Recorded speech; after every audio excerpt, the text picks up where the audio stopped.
Assalamualaikum warahmatullahi wabarakatuh. Perkenalkan, nama saya Novistiani, asal sekolah SMA Negeri 1 Seperti Banyak dari kelas 12 IPS 1. Dalam video ini saya akan menjelaskan sikap kritis dalam menghadapi ketimpangan sosial. Sebelum kita memasuki materi tersebut, kita harus mengetahui 3 hal.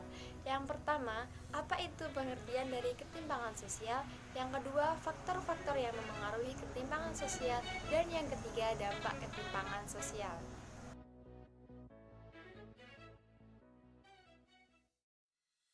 Yang pertama, ketimpangan sosial. Apa sih ketimpangan sosial itu?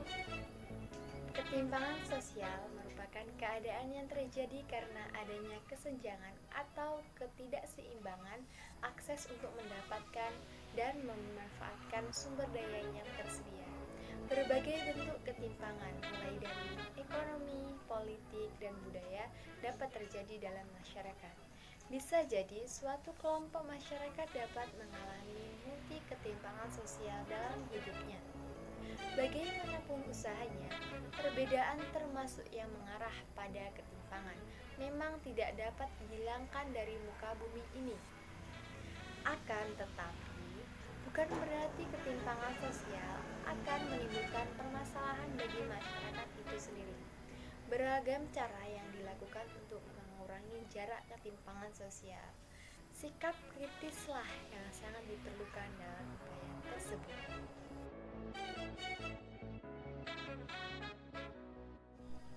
Yang kedua yaitu faktor-faktor yang memengaruhi ketimpangan sosial. Terdapat 6 faktor yang memengaruhinya. Yang pertama adalah perbedaan sumber daya alam, yang kedua letak dan kondisi geografis, yang ketiga faktor globalisasi, yang keempat kebijakan publik, yang kelima perbedaan kondisi demografis, dan yang keenam faktor internal.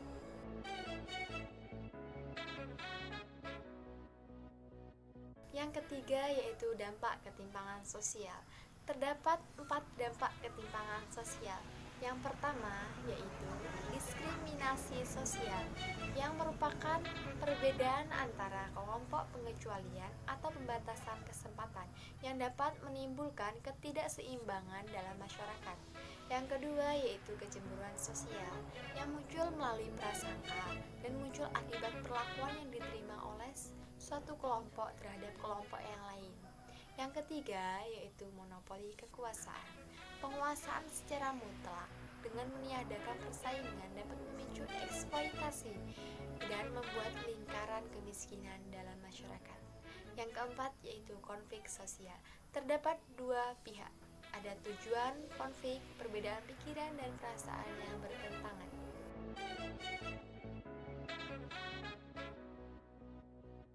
Dan yang terakhir, saya akan menjelaskan tentang sikap kritis dalam menghadapi ketimpangan sosial.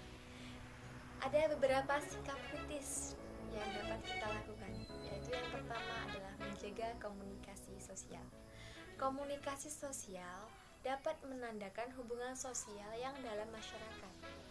Apabila ada pembatasan komunikasi sosial, dapat menimbulkan prasangka. Yang kedua yaitu toleransi dan menghargai perbedaan. Toleransi adalah sikap menghargai pendirian atau pendapat yang bertentangan dengan pendapat sendiri, yang menitik beratkan pada bentuk tindakan kelompok suatu tertentu. Yang ketiga yaitu sikap empati sosial. Empati adalah ketika seseorang merasakan keadaan yang dirasakan orang lain. Empati dibutuhkan dalam menghubungkan dua kelompok yang terpisah. Yang keempat yaitu sifat filantropi sosial, yang merupakan kegiatan yang menunjukkan kemurahan hati. Demikianlah penjelasan yang dapat saya sampaikan. Saya akhiri. Wassalamualaikum warahmatullahi wabarakatuh.